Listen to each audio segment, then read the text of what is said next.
T20 world కప్లో team India బోని అదిరింది. పాకిస్తాన్తో అసలైన పోరుకు ముందు పసికున్న ఐర్లాండ్ రోహిత్ సేన చితక్కొట్టింది. భారత బౌలర్ల దెబ్బకు ఐర్లాండ్ 97 పరుగులకి ఆలౌట్ అవ్వగా టీమిండియా 12 ఓవర్లలోనే టార్గెట్ను ఛేదించింది. రోహిత్ హాఫ్ సెంచరీతో చెలరేగగా పంత్ 36 రన్స్తో నాట్అవుట్గా నిలిచారు. ఇక ఈ మ్యాచ్లో రోహిత్ రికార్డుల మోత మోగించాడు. మొత్తం పలు రికార్డులను తన పేరిట లిఖించుకున్నాడు. అంతర్జాతీయ టీ20లో 4000 పరుగులు పూర్తి చేసుకున్న మూడో బ్యాటర్గా రోహిత్ నిలిచారు. హిట్ మ్యాన్ కంటే ముందు విరాట్ కోహ్లీ, బాబర్ ఆజమ్ ఈ మార్క్ను అందుకున్నారు. 4038 రన్స్తో ఈ జాబితాలో విరాట్ కోహ్లీ అగ్రస్థానంలో ఉంటే 4025 పరుగులతో రోహిత్ రెండో స్థానంలో నిలిచారు. 4023 పరుగులతో బాబర్ మూడో స్థానంలో ఉన్నారు.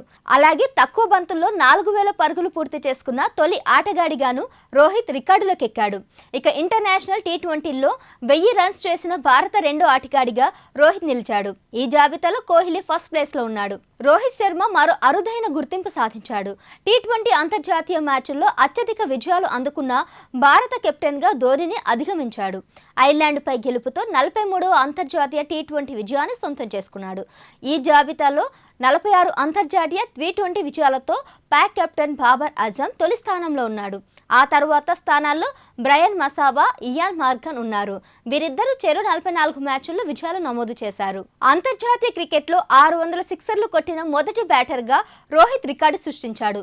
తనదైన శైలిలో సిక్సర్లు కొట్టి హిట్ మ్యాన్గా పేరు తెచ్చుకున్న రోహిత్ శర్మ టెస్టుల్లో 84 సిక్సర్లు, వన్డేలో 323 సిక్సర్లు, టీ20లో 193 సిక్సర్లు బాదాడు. అంతర్జాతీయ క్రికెట్లో రోహిత్ తర్వాతి స్థానంలో 553 సిక్సర్లతో విండీస్ ప్లేయర్ క్రిస్ గేల్ ఉన్నాడు. అంతేకాకుండా టీ20 వరల్డ్ కప్ ప్రారంభ ఎడిషన్ నుంచి ఇప్పటి వరకు జరిగిన అన్ని ఎడిషన్లో ఆడిన ఏకైక ఆటగాడిగా రోహిత్ నిలిచారు.